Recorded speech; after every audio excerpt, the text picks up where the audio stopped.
unha conversa entre rapazada. Eu estou sempre escoitando, porque digo sempre, hai que escoitar máis a rapazada e falar menos dela. Hai que pensar menos en que lle dicimos, porque que lle dicimos se non escoitamos o que din. Isto xa para empezar. Daquela, nunha brincadeira, todo isto era en tono de humor, estaban falando, pois, fulanita é lesbiana. E, doble discriminación, facían. E daquela unha di, peor son eu, que son muller e hetero, teño a doble desgracia. Atención, O seja, facemos un pouco a brincadeira de que como é muller e lesbiana ten a doble discriminación e alguén fai desde o humor, como son muller e hetero, teño a doble desgracia. E nesa broma, risa que dixen eu, sí, eso tampouco non é moderno, que isto sempre se dixo. Hai unha mensaxe debaixo, hai un pensamento nesa persoa cando di iso, nesa rapaza, que vale a pena analizar. Sí? O sea, son muller, isto xa é unha desgracia. Pero é que teño unha doble desgracia, é que eu, a miña orientación sexual é heterosexual. E iso significa que me vou relacionar con homes, e isto é outra desgracia.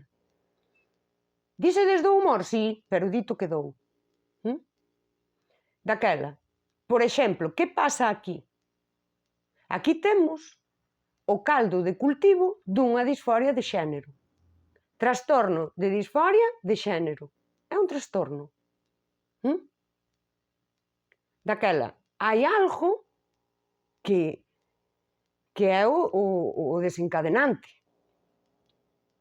Daquela, ti agora colle esta rapaza e súmalle, vou dicir, unha mala experiencia sexual. Xa non digo un abuso, unha agresión, unha mala experiencia. Pois ti aí tes aí un trastorno de disforia facilmente. Que é o trastorno de disforia? É esa disconformidade co meu xénero. Sí? Pero aquí xa hai unha disconformidade, porque eu xa digo, ser muller é unha desgracia. Ou, dame igual, cando falo da lesbiana digo doble discriminación, é dicir, eu xa sei que como muller xa vai sufrir un tipo de discriminación concreta por ser muller. Daquela, xa hai unha disconformidade co xénero. Súmalle, pois iso, unha mala experiencia sexual. Pois telo. E di, iso non pode pasar. Por que pasa un trastorno de estrés postraumático? En serio? Mordeute un can e quedouche un trauma e agora ves un can a 5 céntimos? Sí. Sí. A xente pasa isto.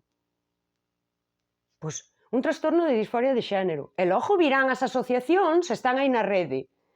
A disforia provoca a transfobia. Non. A disforia provoca o sexismo, o machismo, especialmente nas mulleres, porque é o que estamos vendo nas adolescentes, que é que son maioría. Estas mulleres que agora se din home trans. Daquela, esa disforia non a provocou a transfobia, provocou o machismo. O sexismo, que dende pequenas sempre é ou seja, un machaque para elas. Sí?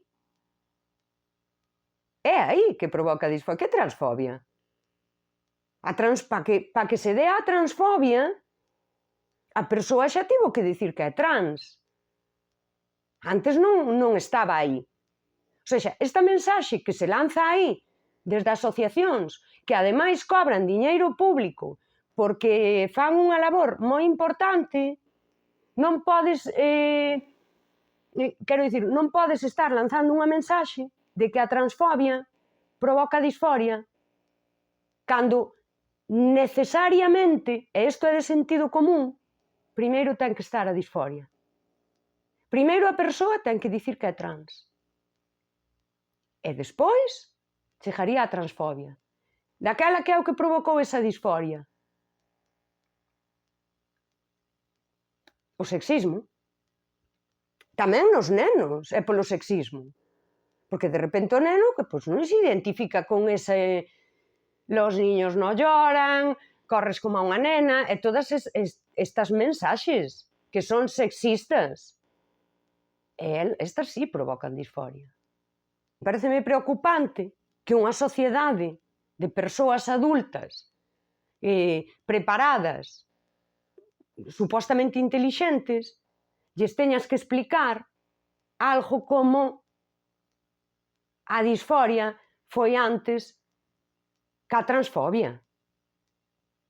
Quero dicir, isto non é a eterna pregunta de foi antes o ovo ou a galiña.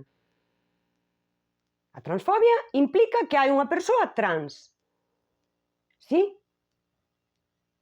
E iso quere dicir que a persoa tiña disforia e, de algunha maneira, por exemplo, empezou a súa transición social, díxose trans e mudou o seu aspecto en maior ou menor medida para pasar dun xénero a outro.